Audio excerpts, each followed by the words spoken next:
Are you ready to take the piano warm-up challenge?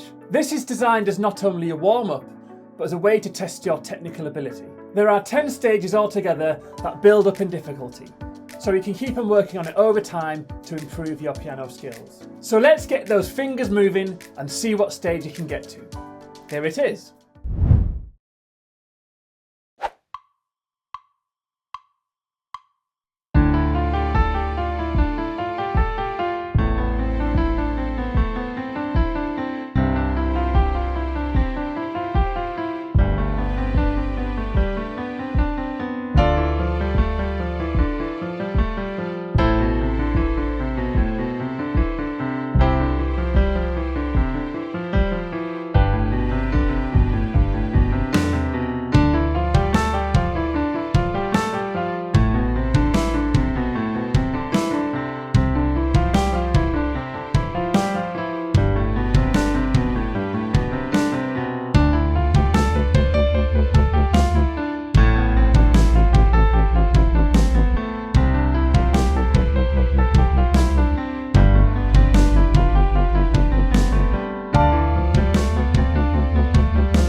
So, you can download the sheet music for this over on my website. I've put a link in the description below. I've also added links to the backing track so you can play along, including some slower versions so you can get used to it at an easier tempo. For anyone that doesn't read sheet music or just needs to be taken through it in a bit more detail, then you can watch this video here. And I'd love to hear what stage you managed to get to. So let me know in the comments and also keep me updated when you manage to go up a level. And for anyone interested, I've got a whole range of step-by-step piano courses over on my website. I'll leave links for those in the description below as well. Anyway, I really hope you enjoy this challenge. I've been Arthur from Bird Piano Academy, and thanks for watching.